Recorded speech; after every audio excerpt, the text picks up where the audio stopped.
Oh, you can drop them off here. From the drop-off line. A lot busier in the last 2-3 days. Almost back like the normal days. You guys are good. Have a good day.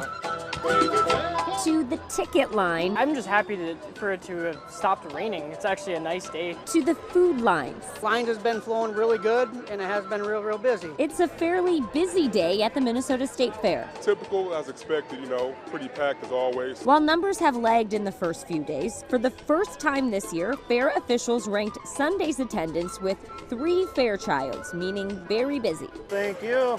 You have a pickle day. Something welcomed by vendors feeling the sting from a slow start. I'd say it's still a little less people than normal, but more than it's been, so we're happy about that. Happy to see clouds clear the way for crowds. It's been a lot better today than the past few days with all the rain and stuff, but we're liking today. A day to enjoy being back together. Nice to walk around and get some food. I ain't been to fairs since over a year, so it's nice to get back out here again.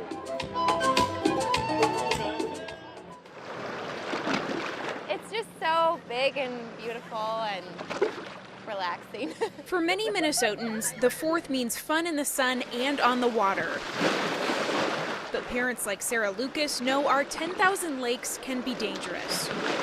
I never would take my eyes off of them. The holiday weekend is already off to a tragic start, with 2 deaths in the span of just 2 days on Lake Minnetonka.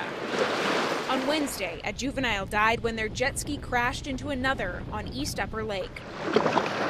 Just 24 hours later, a man drowned after being pulled from the water at Commons Beach in Excelsior. Often, people who drown in the lakes and rivers consider themselves to be good swimmers before they go out into the water.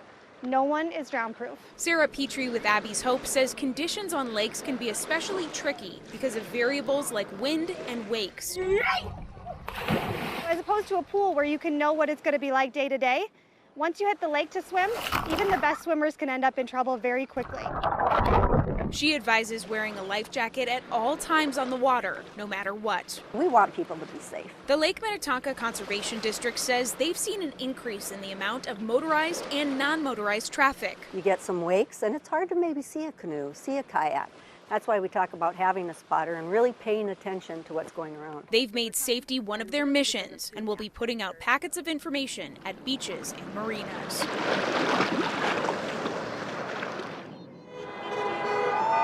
Sometimes you kind of feel like you're in a silent minority, when things are getting pushed on you.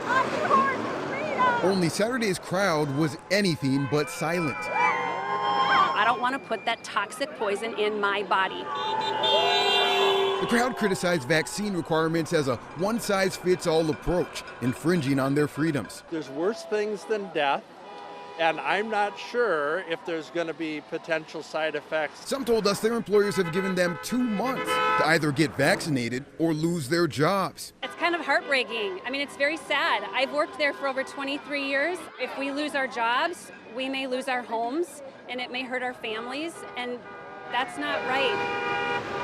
Dr. Kevin Peterson is a physician. I've worked with 120 COVID patients roughly at Woodwinds Hospital. If I was told today that I had to get the vaccine tomorrow, I think I would probably put in my notice. Many in Saturday's crowd encourage vaccines for the elderly or those with underlying health conditions.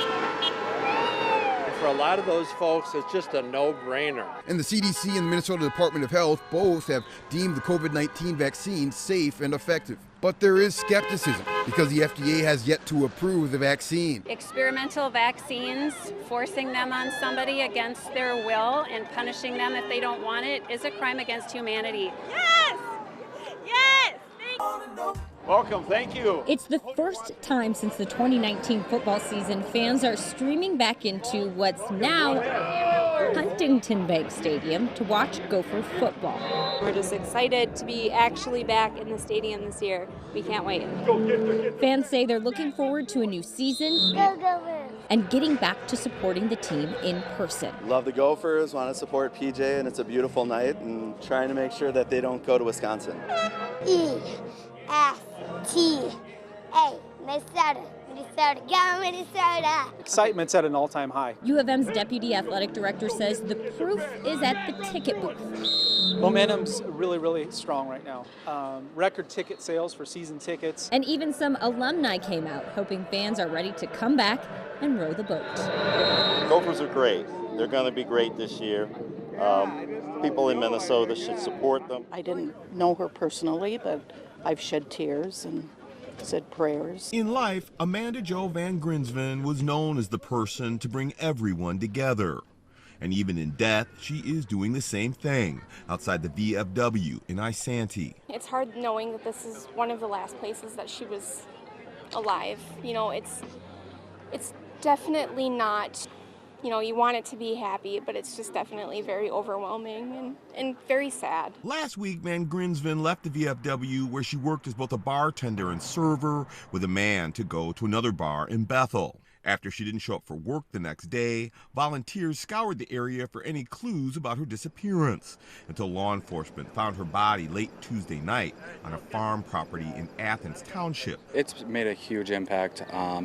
I mean, it's a small town USA up here, and it struck the community right at its heart. It's so amazing. Amanda's family asked anyone who came to this vigil Friday night to wear a pink or camouflage shirt and a baseball cap in her honor, because that's what Amanda liked to wear. Community members also wrote messages on paper bags that were turned into luminaries to light a path in the park next door. Our world is destroyed, and we will have to work every day to try and make sense of life without Amanda. We are sad, we are heartbroken, we're mad, we're angry, and we're confused and so much more. And by remembering Amanda together, organizers hope her family and community can begin to heal. My highest hope is just to have all of the memories be brought together and for her to live on through the memories. That's my biggest hope for tonight. I love you, Amanda.